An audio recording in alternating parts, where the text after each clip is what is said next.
All right, welcome everybody. Here are some problems having to do with thinking about equilibria, particularly acid-base equilibria. But let's start with this reaction.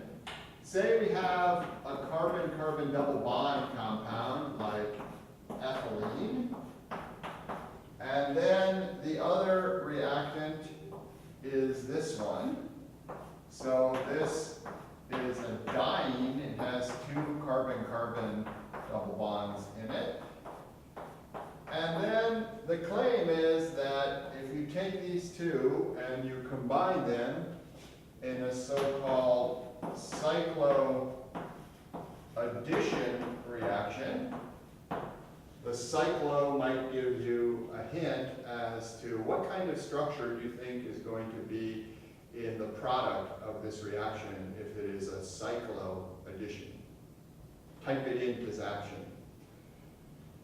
Cyclo means ring, so you won't be surprised perhaps to find that there is a ring in the product, and the product has a double bond like this. So the product of this reaction is a cyclo, it's a ring compound. It has 6 carbons in it, so it's a cyclohex. And then it's not an alkane because there's this double bond in here. So instead of cyclohexane, it would be cyclohexene, where the suffix -ene indicates the presence of an alkene. Your job, how do you get from this plus this to that? And I'll give you a couple of hints. First, it happens in one step. The second hint is that you're going to need 3 arrows to show this. And then the third hint is that remember that rotation around single bonds, carbon-carbon single sigma bonds, is fast. It's easy to do. So if you need to rotate around a carbon-carbon single bond, please go ahead. A good place to start is to try to figure out where the atoms from this side end up on this side over here. So if we number the carbons on this side, so maybe 1, 2, 3, 4, 5, 6. The question is, where did these atoms come from on the left-hand side? And so what if we think about 1, 2, 3, 4, 5, and 6? So maybe does that help? Remember, you're going to use 3 arrows, 1 step, and then remember you can rotate around carbon-carbon single bonds easily, although not around carbon-carbon double bonds. The real impediment to getting from here to here in one fell swoop is that the arrangement of carbons 1, 2, 3, and 4 is not what you need over here. You see that 1, 2, 3, and 4 sort of form a crescent shape this way, whereas over here it's in this extended type of zigzag shape. But we can fix that because 2 and 3, you just have a single bond between 2 and 3. We could rotate around that bond to write a different conformation of this compound. Maybe I'll write it right down here, but give it a try if you didn't get that far. If I rotate around that bond, carbons 1 and 2 are going to be in the same orientation. And then this bond between 2 and 3 will be located in this way. But this part of the molecule will now be over this way, there and there. Again, let me keep my numbering 1, 2, 3, and 4 like that. And this could rotate, keep on rotating, and you could go back and forth like that. The point is that some of this, at least, will be accessible under the reaction conditions. And so let me just redraw this molecule down here for purpose of clarity. So I'll just redraw ethylene and put the numbers on here, 6 and 5. All right, so another chance if you haven't got this yet. One-step reaction, 3 arrows. We already used this hint. Can you put these two things together to get cyclohexene? We need to make a bond between carbon 1 and carbon 6. We need to make a bond between carbon 5 and carbon 4. And then we need to sort of rearrange the double bonds in this reaction. So if I start from here, for instance, and say, okay, let's make a new bond between 5 and 4. And then I have to move this pair of electrons here, or I'm going to exceed the octet at carbon 4. So let me go there. And then this one, I have to move over to here to make a bond to carbon 6. Okay, so these arrows say, make a bond between carbon 5 and carbon 4. Break the pi bond between 4 and 3. Make a pi bond between 3 and 2. Break the pi bond between 2 and 1. And make a sigma bond between carbon 1 and carbon 6. And I don't know if I said this already, but break the pi bond between 6 and 5. So if we follow those arrows through, let's see what we end up with.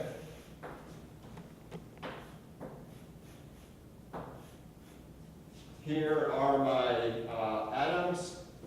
1, 2, 3, 4, 5, and 6. And then according to my arrows at least, the double bond ends up over here between 2 and 3, which numerically doesn't exactly match what I had before here. So maybe I made an unfortunate choice of numbering. But in any case, notice please that these two structures are exactly the same thing. In other words, if I just lifted this molecule up and turned it over, it would completely match the structure up there. So you have this type of cycloaddition reaction. The next part of this question is, can you push the arrows to go back the other way? So could this possibly break apart and just return where you started? So the microscopic reverse of the forward reaction would be the reverse reaction. It's kind of like running the video in reverse. I don't know if you can do that in Zaption. So anyway, try to push the arrows. You're still going to have to push 3 arrows to go back from right to left. Well, if we made this bond between 5 and 4 in the forward direction, in the reverse direction, we're going to have to break it.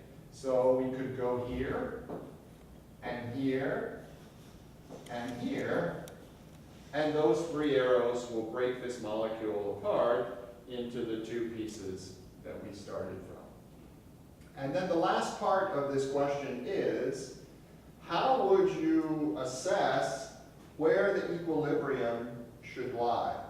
In other words, what's going to determine whether you have more of these or more of this when the system reaches thermodynamic equilibrium?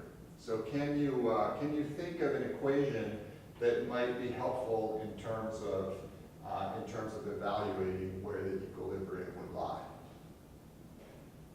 Well, the equilibrium is going to be related to the free energy. And the free energy, as we know, maybe we can come over here to the side. The free energy change for a reaction can be written as a composition of the enthalpy changes. This is the bond energy changes. But then there's also this entropic term. And so let's think first about the bond energy changes. So this can be interpreted as bond energy change. So in this reaction, from left to right, what bonds are we giving up? What bonds are we forming? Do an inventory of bonds broken and bonds made. So let's come back over here.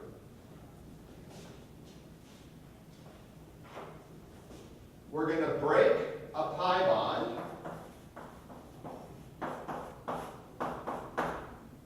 right here. We're going to break another pi bond, and we're going to break a third pi bond. So we're going to break 3 pi bonds. And then, in terms of the making of bonds, I'm going to make a pi bond.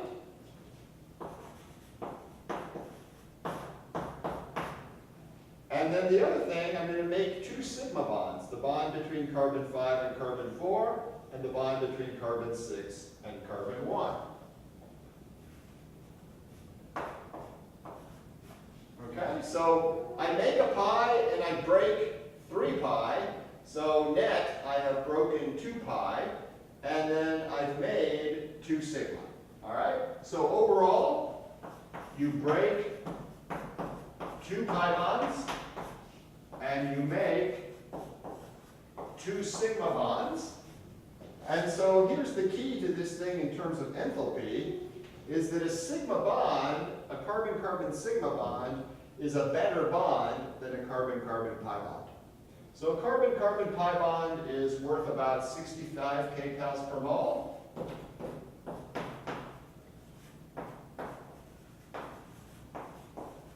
Okay, so that's going to be 2 times 65 is 130. Okay, so we've broken 130 kcals per mole worth of bond. And a sigma bond, a carbon-carbon sigma bond, is about 85 kcals per mole. So we've made 2 of those. 2 times 85 is 170. So overall, delta H naught, in terms of the sign, remember, the bonds we've made are better bonds than the bonds we've broken. So overall, the reaction left to right should be exothermic. It's exothermic by 2 times 85 minus 2 times 65, which according to my calculations is about 40 kcals per mole. So in terms of bond energies, the right-hand side of the equation should be favored, okay? But we can't forget this equation up here. There's only, bond energy is only part of this. What about the entropic term? So enthalpically, the left to right reaction is favored. What does entropy have to say about this? Well, a sort of straightforward way of thinking about entropy is disorder. And you may remember from general chemistry, when you have a reaction that has a certain number of particles on one side and a different number of particles on the other side, entropically, you favor the side that has the more particles. So over here, you have 2 separate molecules, 2 particles joining together to make a single particle. So which side does entropy favor? Which side is going to have the higher level of disorder? Well, entropy should favor this side, right? In other words, delta S naught for this reaction, left to right, should be less than 0. So we have a case where enthalpically the reaction is favored left to right, but entropically the reaction is favored from right to left. And then finally there's this term right here for you to consider. How will the importance of the entropic term vary with temperature? So if you do this reaction at low temperature, will entropy be very important? Well, since the entropy term gets multiplied by the temperature, if your T is relatively small, this whole term will be relatively insignificant. Enthalpy shall rule the day, and equilibrium should lie pretty far to the right. On the other hand, if you try to run this reaction at a very high temperature, T gets big, this term becomes more important, and the reaction could actually have an equilibrium that lies to the left of this equation. So the point is, from this example, know about this equation. This, roughly speaking, is bond energy, but don't forget the entropy term. A lot of times the entropy term is a wash because you have the same number of particles on both sides, but you should keep the entropy part in mind as well. Question. What generic category of organic molecule is this molecule in? Not the specific name, just generically speaking, what is the key functional group here? What is this? You got a carbonyl, you have an OH group directly attached to the carbonyl, and on the other side of the carbonyl you just have an alkyl group, an R type of group. This is a carboxylic acid. Hopefully you got that. And then, do you know the actual name, the specific name for this particular carboxylic acid?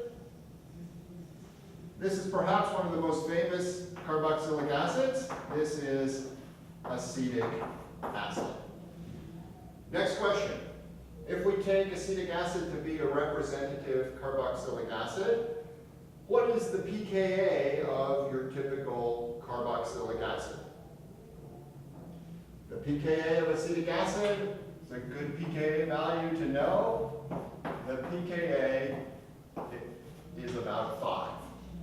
So carboxylic acids are called acids because of organic compounds containing carbon, hydrogen, and oxygen. They are some of the most acidic, if not the most acidic compounds of that type. So this question asks you, why is a carboxylic acid particularly acidic?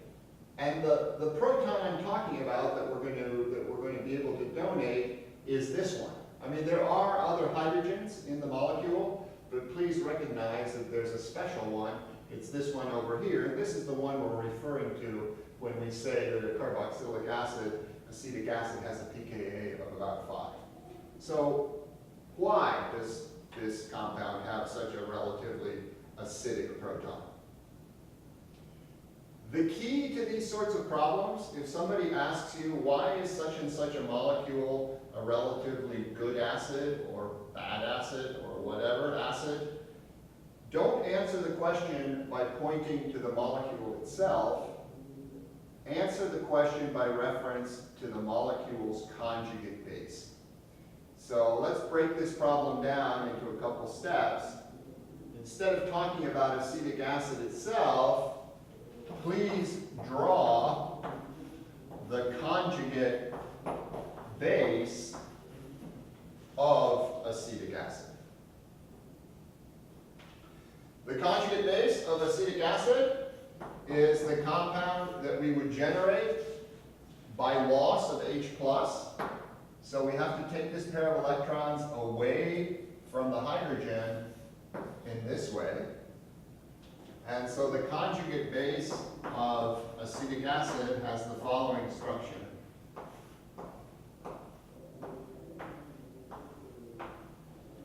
We've lost the proton, so this is not part of the conjugate base, of course. I'm just putting it in there to balance the equation. And if we've lost H+, and we started with a neutral molecule, there must be a negative charge somewhere. Here it is.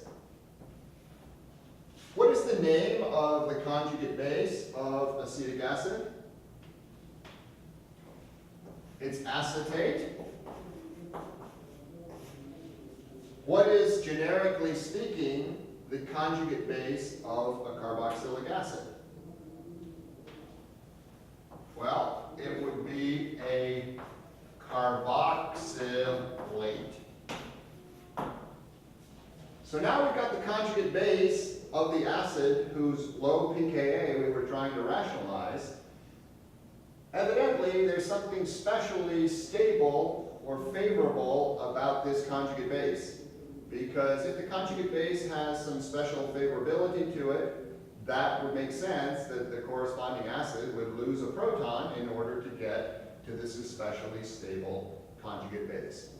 So how might you explain to someone what's so special in terms of stability about an ion like acetate? One way to do this is to think about resonance. So this negative charge on the acetate oxygen that I've drawn here, it's not really confined to that oxygen. You could draw a second resonance structure in which we show, and in fact I think this was one of the very first resonance structure problems that we encountered when we were just learning about resonance structures and how to handle resonance structures. So the negative charge in acetate is delocalized, and so the argument would go something like this. Because the conjugate base is relatively stabilized, the conjugate acid should pretty readily lose a proton to give that stabilized conjugate base. Again, the key to these problems is if you get a question about an acid and why it's acidic or not, don't talk about the acid itself, generate its conjugate base, and then make your argument based on the conjugate base. We did a problem just now about why was an acid a relatively strong acid. Let's do the complement of that type of problem. Namely, why is a particular base a better or a worse base than some other base? So as our example, let's use this compound here. This compound has 2 nitrogens in it. This is imidazole. And the standard numbering for imidazole starts at this nitrogen, the one that has the hydrogen on it, and then it goes around here like that. And the question then is, predict which of these 2 nitrogens, this one or this one, is going to be more basic. After all, each of these nitrogens could accept a proton H+. So which nitrogen more basic? So the first part of this is, please just, this would be a typing answer. Type your answer to the following. What would be your general approach to this in just a couple words, don't overdo it. How do you answer this type of question, which site is more basic? The general approach is try each one in succession and see which one generates the better conjugate acid. All right? So you're going to compare the 2 possible outcomes and see which one you like better based on concepts like electronegativity or resonance, all the things that we're becoming familiar with as the course goes on. So let's do that. Let's pick nitrogen 1 since it's number 1. And so what might we do is say, okay, well, when I answer this type of question, I don't want to talk about the base itself, I want to talk about its conjugate acid, so I have to generate the conjugate acid first. How am I going to do that? Well, I'm going to take this lone pair on nitrogen, and I'm going to make a bond to the proton. So this would be, if you will, the red route. So maybe go ahead and draw the product of that. Well, here's the 5-membered ring of imidazole. Nothing has happened to nitrogen 3, there it is. But on nitrogen 1, I now have an extra proton attached. The lone pair has been used to make that bond. I have to conserve charge, so I had a neutral plus a proton. There has to be a positive charge. There it is. So that's option number 1. Protonate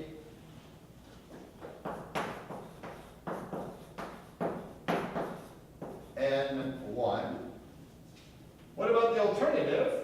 The alternative would be to protonate N3. Let me make that the green.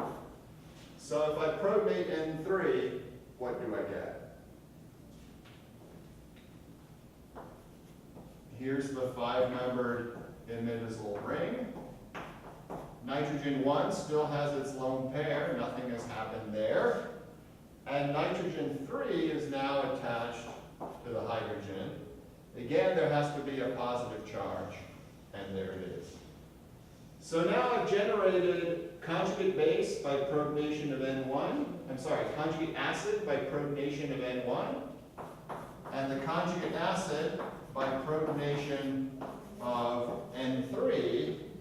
And now what I have to do is I have to compare these.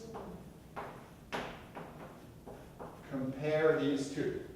In a sense, I'm trying to figure out which of these do I think is going to be better, more stabilized, and then that would be the better place to put the proton, and then that would tell me which of the two original nitrogens was the better base, the better place to proton. So let's start with this one up here. Is there anything we can do? Well, we might be tempted to try to move a pair of electrons toward this positively charged nitrogen, so we might try to do that. What's the big problem with that? Type it in. We would exceed the octet on this nitrogen. So no, we can't do that. There doesn't seem to be anything that we can readily do. We can't do this either. Nothing we can really do to stabilize the positive charge. So I don't know how to put this. We're stuck. So that doesn't look too promising. On the other hand, how about this thing? Give that a try. How could you stabilize the positive charge in this structure here? Well, in this structure here, I guess this is the green compound, we can actually take this lone pair and we can do that. Now we can't stop there because remember there is a hydrogen here and I would exceed the octet at this carbon. But if I now take this double bond and give this nitrogen a lone pair, that looks pretty good actually. Let's just draw the result. In the result, the two nitrogens, in a sense, they switch their roles. This nitrogen here now has the lone pair, and this nitrogen here has the plus charge. The point being that this compound can be resonance stabilized.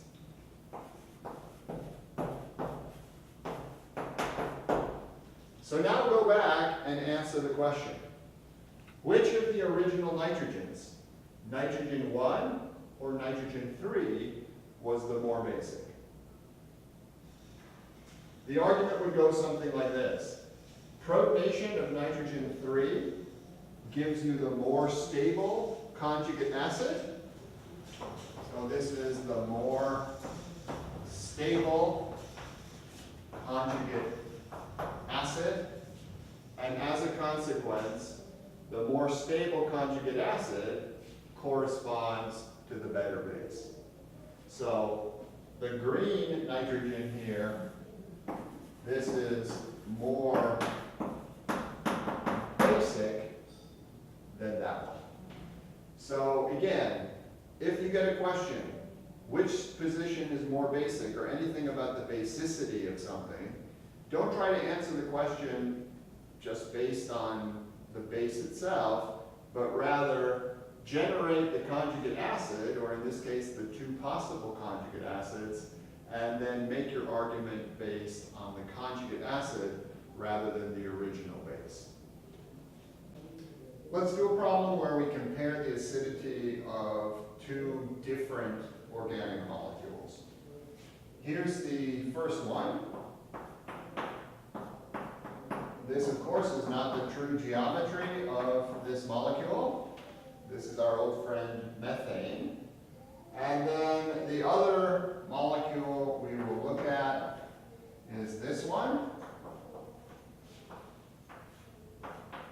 which I will draw like this, just to emphasize one of the CH bonds here.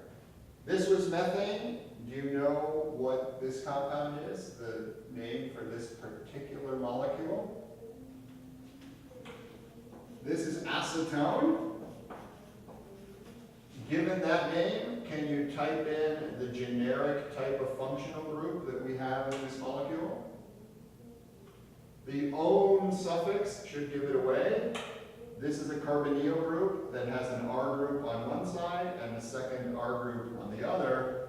And this is an example of a ketone, remember.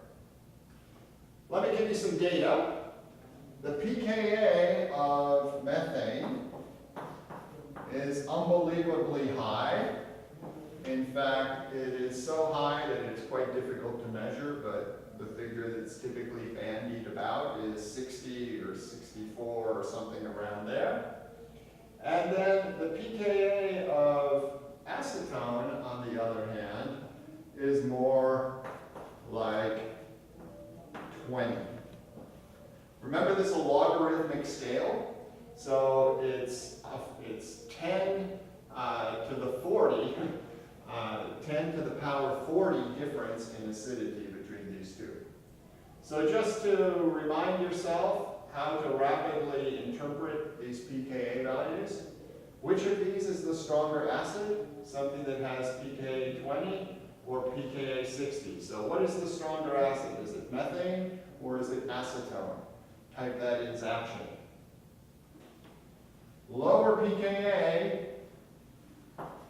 corresponds to stronger acid. So it is acetone that is 10 to the 40 times more acidic than methane. So this is by far, and you could say far a lot of times and not do this justice, but this is more acidic, and this is really extremely less acidic. So the rest of this problem is why? Convince someone that that makes sense. How would you do that? Remember the first step of answering any question about why is such and such more or less acidic than something else. We don't make the argument based on the acids themselves, but rather on their conjugate bases.